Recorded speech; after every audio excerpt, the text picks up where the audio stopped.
Yeah, I'll react to that, sure. Hey guys, preemptive like the Great War, great channel. Hope you guys are doing well. My name's Connor. If you're new, let's learn. Great War, great channel. Original link to the video, top of the description as always. If you haven't seen it or don't want to see my pausing and whatnot, go check it out there. I wonder when the first sniper was a thing. That's a cool thought. Or the first sniper rifle. I'm sure marksmen or people who kind of specialize in longer range. Well, yeah, I'm curious when the first sniper rifle, like the first rifle that was made specifically for long range individual target kind of picking out people. Maybe it'll go into this in this video. I'm not sure. Or you guys can help me down below, as you're always so useful. In fall 1914, the British and French armies on the First World War's Western Front were Sorry, did I let it... Snipers are an integral part of today's armies, but this wasn't always the case. In fall 1914, the British and French armies on the First World War's Western Front were wrestling with a problem. Unseen German riflemen were picking off any man who showed himself above the trench. Something had to be done about it, and the result was the birth of the modern sniper. Okay. The First World War witnessed the evolution of warfare in many areas: chemical weapons, aerial bombing, armor, combined arms operations, and infantry tactics. And the trench stalemate that set in on many fronts also saw the birth of modern snipers. From September and October 1914, the British, French, and German armies were faced with a new problem: how to observe and shoot at an enemy that could barely be seen inside his trench. Going over the top in a big offensive was relatively rare, but that didn't mean there was no combat, and that is where sniping came in. To be successful, one had to... For some reason, I would have wanted to guess like the Napoleonic Wars might have saw because you have to have a pretty accurate weapon, and so maybe they made like longer barrel muskets that were a bit more fine-tuned for people who are really good at aiming to try and pick someone off, but I don't know. Sorry. To dominate no man's land, and that is where sniping came in. To be successful, one had to dominate no man's land, which meant precise rifle fire from a protected position. No easy task, given the new combat reality. What started as improvised private sniping in the early days ended with full-on sniping schools and refined tactics later in the war. The story of sniping is a fascinating one, but it's a hard one to tell. There are pretty big gaps in available literature and primary sources, especially for armies other than the British. When primary sources do mention enemy snipers, we often can't be sure they weren't simply skilled riflemen. And the definition of a sniper versus a sharpshooter, Scharfschütze, or tireur d'élite can be a bit blurry. But let's dive in with what we do know. A gun specifically made to be very accurate at long range and be used to take out an individual target. Like aiming. So that's what I think a sniper would be. So whenever that first rifle was made, the purpose of long range, individual, almost assassin-like kind of weapon. Central Powers started out with the upper hand in the sniping war. The German and Austro-Hungarian armies had a long tradition of sharpshooter and Jäger infantry units trained for precise shooting. They also had a widespread culture of hunting and the best optics industries in the world. This meant that when frontline troops began to report that they needed accurate rifles with telescopic lenses to zoom in on hard-to-spot targets, Germany had far more resources than Britain or France. The Duke of Ratibor quickly organized a public campaign to send hunting rifles with telescopic sights to the front, which resulted in 5,000 to 10,000 of them reaching German units by the end of 1914. Most ended up in the hands of experienced hunters and gamekeepers. This had an immediate impact. The Germans could now target Allied soldiers far more. Imagine going from hunting animals to hunting humans. Like just being drafted and being like, oh, you're a good hunter. You might be a good sniper. more effective. This had an immediate impact. The Germans could now target Allied soldiers far more effectively. At first, the Allies didn't even realize what the problem was. The British often attributed casualties to stray bullets, when in fact many of these were shots aimed by German sharpshooters. Sometimes the Germans even used kites or signs in English to get curious Brits to expose themselves. Soon, the Allies realized what was going on, but didn't yet have the means to fight back. German snipers were well protected too, since they had armored plates with loopholes to protect themselves, and the Allies at first didn't. The desperate British even experimented with elephant guns to try to penetrate them. All this gave the Germans lots of opportunities. Gefreiter Georg Herrenreiter, a poacher before the war, earned the Bavarian Golden Bravery Medal in October 1914. Gefreiter Herrenreiter volunteered to take up a sentry position in a tree, from which he successfully shot everything alive, whatever valuable target showed itself in the trench ahead, while at the same time delivering valuable reports about the proceedings on the French side. Even though he was wounded and 2 rifles were shot to pieces in his hands, he shot down a mass of foes, reported enemy artillery positions, and guided our own artillery's fire onto them. Herrenreiter racked up 121 confirmed kills before he was killed in early 1916. It's hard to say exactly how much damage German snipers were doing, but That's another thing about snipers, I think, especially today, is that a lot of the times you're used for like your scope and you're just for you know, spotting out certain targets or whatnot than you are even for shooting. I'm not sure. I feel like I just heard that in a video. British units often complained about them, and they did affect morale. Anecdotal reports of 10 to 18 men killed per day in an infantry battalion are common, although we can't confirm if these deaths were all caused by snipers, even if the British reports thought so. The same goes for estimates of 1 German sniper for every 750 meters of front line. The Allies slowly began to respond, but at first, scoped rifles were in very short supply. British units had to turn theirs over to the unit relieving them. So while the Germans targeted Brits and Frenchmen on the Western Front, the sniping war also developed independently on nearly all fronts. When the war began in the Alps in 1915, the Austro-Hungarians generally overlooked Italian trenches and had much better access to scoped sights. A 1916 Italian manual specified that the observer had to bring the rifle back if the sniper was killed or wounded at his post. French and Italian workshops began to produce more telescopic sights based on German examples, but catching up took time. Soon, Italian snipers were also active, with the characteristic, disturbing experience of a very deliberate way of killing. I remember his very young face, pale, thin, very large eyes, blonde. I already had him well in my sights without trembling, in the middle of his chest. My temple was throbbing hard against the butt of my rifle. I fired. He arched his arms against the sky, fell to his knees, and sank down among the boulders with 4 or 5 spasms. On Gallipoli, even though the Ottomans didn't have sniper units or telescopic sights, their defensive positions on the high ground allowed their sharpshooters to wreak havoc on Allied trenches. Allied units improvised responses, which led to the fame of Australian sniper Billy the Assassin Singh. His alleged duel with the Ottoman marksman nicknamed Abdullah the Terrible by Anzac troops is sometimes considered the first recorded sniper duel, and his kill total is estimated at 150 to 300. Whoa. There were also rumors of female Ottoman snipers, but these have since been debunked. On the Eastern Front, German accounts claimed that although the Russians had a few sharpshooters, they didn't use telescopic sights. They weren't prepared for Austro-Hungarian or German sniping either, which gave snipers like Wilhelm Elntz easy targets. I often lay there for half an hour with a telescopic sight at the ready, until some Siberian in a lambskin hat came across my sights. I put a bullet into 3 of those. You just start shooting as if you were looking at a roebuck. The thought that he is also a human being, that he has a wife and a child at home, always comes too late.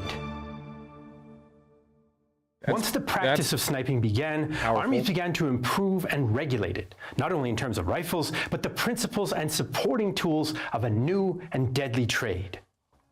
As time passed, both sides professionalized sniping by creating official sniping. Sorry, so that was pretty powerful. So it was his instinct and, you know, duty to shoot came before his sort of moral questions about it. Subunits fast, both sides professionalized sniping by creating official sniping subunits, schools, and manuals. Again, the Germans were the pioneers, ordering 15,000 scoped Mauser rifles and designating certain soldiers as sharpshooters already in 1914. They probably formed the first teams of so-called Abschusskommando snipers in spring 1915. There are even reports of some units offering bounties for kills, although others criticized the practice. There are also confirmed references to German telescopic sight observer training and sniper schools from 1915. Most British accounts credit enthusiastic officers, especially Vernon Hesketh Pritchard, for convincing Army brass to develop formal sniping schools. The first British school of sniping started training men in July 1916. Training emphasized the purposes and skills of sniping. The Scouting and Patrolling Manual eventually formed the basis of sniper training until the present day. It defined the goals of sniping as to inflict casualties, gather intelligence, improve their comrades' morale, and reduce enemy morale. For the slightly more aggressive Canadian school, sniping was to shake enemy morale, cause casualties, stop the enemy from working, and retaliate against enemy snipers.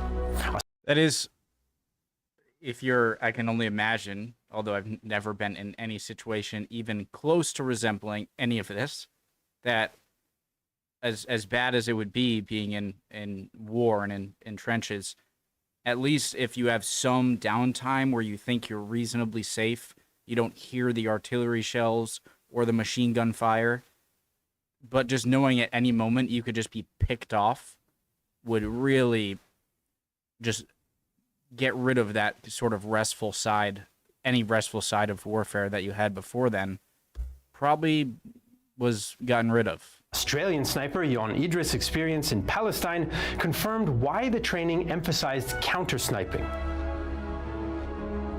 The respect you gain for a Turkish sniper when a bullet smacks within half an inch of your jaw is thrilling.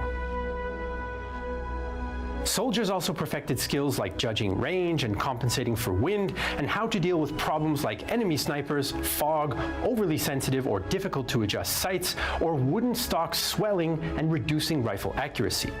Instructors emphasized that dawn, dusk, and moonlit nights were the best times to snipe, given how light conditions affected the telescopic sights. Keeping a sensitive and valuable scoped rifle in good shape and in the right hands was important, and training emphasized that the men were not to tamper with the optics themselves.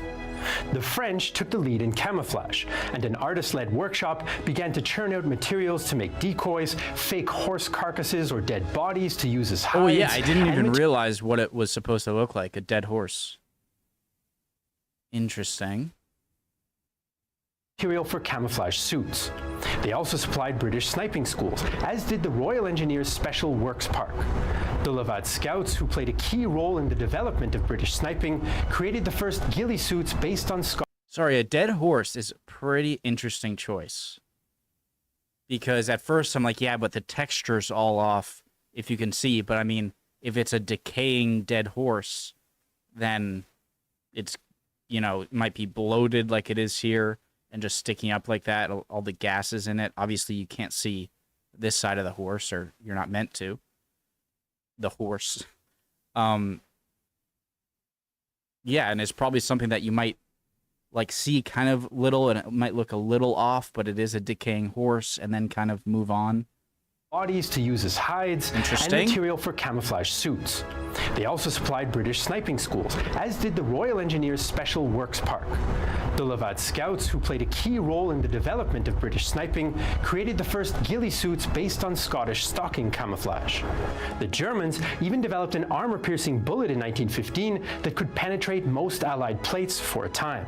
Depleted uranium. British sniper teams, in theory, consisted of 8 men per battalion, but this varied widely. Usually, the men were free to move around on a defined section of the front held by the unit that they were attached to. Because of the dangerous and difficult nature of their work, they also enjoyed some benefits. They were often relieved of trench duty, and later in the war, didn't join the infantry assaults going over the top. That's why German soldier Ignaz Hautum was happy to become a sniper. I've been assigned a wonderful job. I am now a sniper. Whenever I feel like it, I walk to the observing post. When I spot an Englishman who's bold enough to raise his nose, it is my duty and obligation to shoot him. I do not need to do any sentry duty, and I'm allowed to sleep at night, and that while everyone else is on their feet. I feel like I'm in heaven. Perfect job. Once the armies had trained... By the way, when I said depleted uranium, I have no idea what I'm talking about. I don't know gun ammo stuff as much as it's fascinating. I think depleted uranium is an actual thing, though, for bullets that might be armor piercing. I don't know. I might be right there, but Sniper, like I'm in I don't know when that became a thing. heaven. Once the armies had trained snipers, they soon became a common sight in the trenches, and they refined their tactics. Trench warfare didn't mean there wasn't any fighting. Every day and night along the line, soldiers raided enemy trenches, called in artillery strikes, or fired on enemy working parties or scouts in no man's land. And they sniped at each other, usually at ranges between 100 and 400 meters. As the trench stalemate continued, snipers in all armies began to develop innovative tactics to achieve the objectives taught in training. Sniper teams worked mostly in pairs, with one observer and one shooter, although sometimes the German Abschusskommandos had two pairs working together.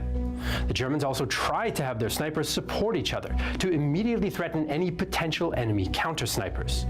All armies also developed periscope rifles with mirrors attached to a wooden frame that allowed the shooter to fire without exposing himself over the parapet as well. If an enemy sniper was causing a unit difficulty, it might call in its own battalion snipers to counter-snipe. The most valuable targets were enemy officers, snipers, artillery observers, machine gunners, and sometimes even the machine guns themselves. The logic was that another soldier might replace a downed comrade behind a machine gun, but a shattered water cooling drum neutralized the threat. The Germans responded with metal jackets for their Maxims and a rarely used extra armor plate for machine gunners' helmets. For regular soldiers in the trenches, snipers were a double-edged sword.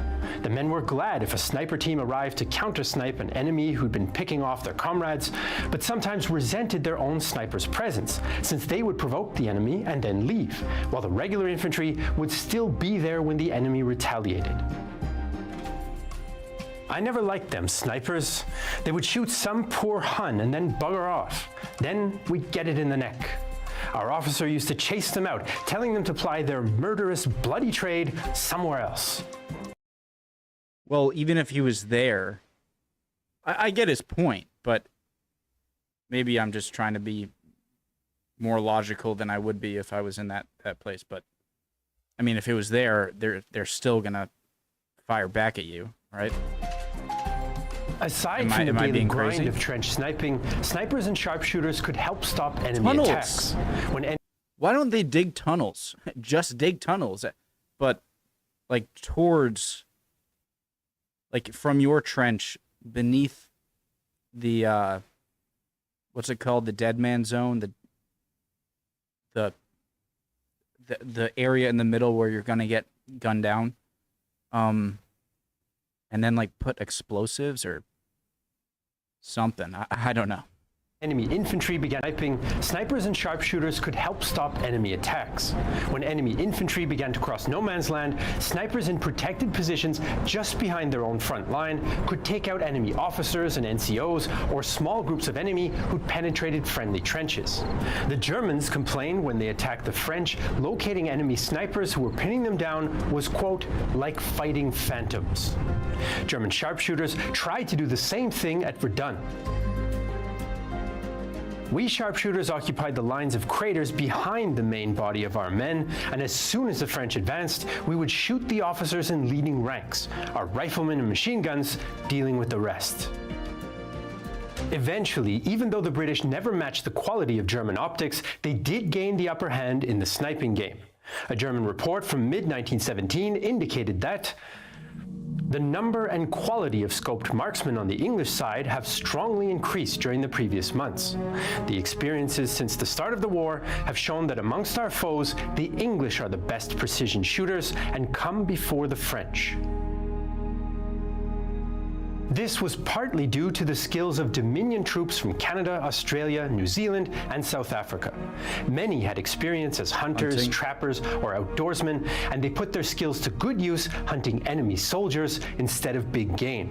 The privately raised Bailey's South African sharpshooters even claimed its 24 members racked up a kill total of some 3,000 enemy, though this optimistic figure cannot be proven. Indigenous Canadian snipers proved among the best, making up 6 of the top 12 snipers in the British Army. Métis Henri-Louis Nord-Ouest was a rodeo performer before the war, but as a soldier, killed 115 Germans before he fell victim to a sniper. Ojibwe Francis Binaswi Pegamagabo had the highest confirmed total kills of any sniper in the war, with 378. German sniper Manfred Gossen experienced the skill of his Canadian enemies. We had the Canadians in front of us who were the very devil. Our snipers could not shoot without retribution, and we lost many good men. We did little sniping there, as even for us old trench veterans, it was too dangerous. But British success didn't mean the Germans weren't still a menace. British Lieutenant Bernard Montgomery was hit and trapped in no man's land. A soldier ran to me and began to put a field dressing on my wound. He was shot through the head by a sniper and collapsed on top of me. The sniper continued to fire. The dead man received many bullets intended for me. So the British had eclipsed the Germans as the dominant snipers in the trenches. But once the Imagine there's a guy helping you and then he gets taken out like that. Oh, I'd feel so bad. war dramatically changed in 1918, sniping did too. In the last year of the war, US snipers joined the ranks of the Allies. Many of them brought the same hunting and backwoods skills that had led the Dominion troops to such success as well. The US Army did have a designated sniper rifle, the Springfield, but no training program or official snipers. This soon changed as commanders like Colonel F. Wise created ad hoc sniping units who learned on the fly in summer and fall 1918. Two of the most famous were Herman Davis, reported to have killed 4 Germans at the extreme range of 1,000 yards, and Medal of Honor recipient Sergeant Alvin York, who used Enfield's iron sights to kill 25 Germans and capture 132 more. With the return of limited movement in 1917 and full-on mobile war in 1918, snipers adapted their tactics. Now they joined the attack alongside advanced infantry teams to take out enemy snipers and machine guns holding up the regular infantry units, as well as locating enemy artillery batteries that had displaced. The British Training and Employment of Platoons Manual, for example, recommended that leading infantry sections should have 2 snipers on their flanks, doubling as scouts. The French began to use snipers in assaults against German strongpoints.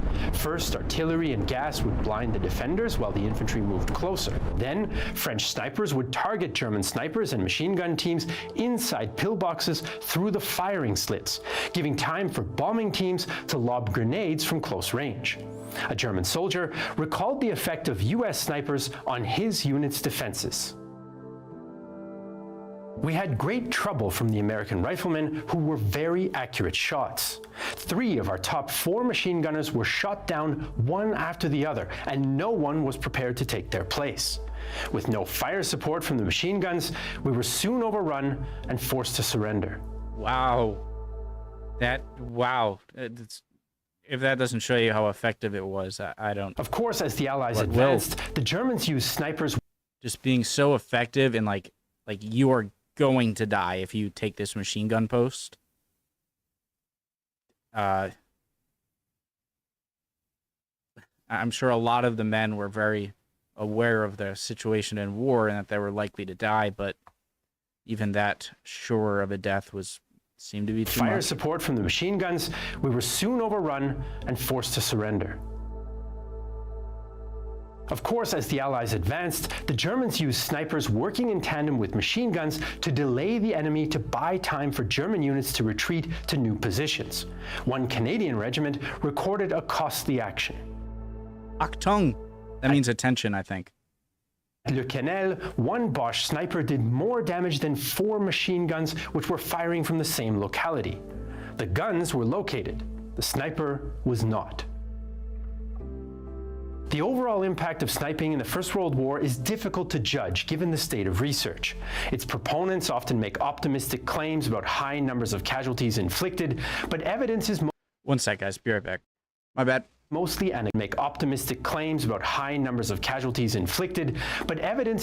anecdotal, and its critics dismiss it as a tactical sideshow. There is no doubt, though, that snipers and sharpshooters killed tens of thousands of men over 4 years of war, often when the target least expected it. Their presence added significantly to the unrelenting tension that men experienced while on the front line, and deeply affected many snipers as well. For years after the war, I used to wake in the early hours and go walking to forget some of the things that I'd seen and done. I never told anyone I had been a sniper, not even my wife. They wouldn't have understood. The First World War marked the birth of modern sniping, and the principles and tactics of the snipers of 1914 to 1918 still influence snipers in armies across the world today. Military innovation often changes warfare in unforeseen ways. 30 years after the trenches were dug on the Western Front, the atomic bomb was used for the first time against Japan in the Second World War. This also marked the beginning of the nuclear arms race between the West and the Soviet Union. And the Soviets also saw the potential in nuclear energy for their vision of atomic-powered communism. If you're interested to learn more about the Soviet nuclear program, from its origins even before the Second World War to the Chernobyl disaster and the nuclear legacy of the USSR, you can watch our new documentary series Red Atoms exclusively on Nebula. Nebula is a streaming service we're building together with other creators. Very cool video. Where we don't have to worry about the algorithm or advertising guidelines, and where viewers directly support creators. And it answered a lot of my, or maybe indirectly kind of answered some of my questions, but obviously when you think of a sniper rifle, you think of a scope. But I don't think a scope is what makes a sniper rifle a sniper rifle. Does that make sense? I just think it improves it by a lot. And so that's what I was thinking, maybe earlier in the 1800s, maybe this concept was... I say not earlier on than that because I just imagine that you couldn't have accurate enough weapons to even kind of like consider this as a feasible thing to do. So if you go to nebula.tv/thegreatwar, you can get 40% off an annual subscription. For just $30 a year, you can watch Red Atoms or other Nebula original series and much more. And that's not all. Nebula features many other creators' original documentaries like the Battle of Britain series from Real Engineering. And your Nebula subscription also includes classes where you can learn useful skills directly from Nebula creators. In the new real-time history class, I personally take you through the entire production process of a real-time history video and show you what it takes to produce a great history documentary. If you sign up at nebula.tv/thegreatwar, you get 40% off an annual subscription and support our channel at the same time. For just $30, you can watch Nebula Originals, all our content ad-free and earlier than on YouTube, other Nebula creators, and also Nebula classes, and much more. Again, I want to make sure that, I make the, his Nebula stuff clear, and if you're interested, guys, make sure you use their links. Original link to the video, again, top of the description. Love y'all. Hope you're all doing well. Hope you learned something or can teach me something down in the comments. Love to see your comments, and hopefully I'll see you guys next video. Bye, guys.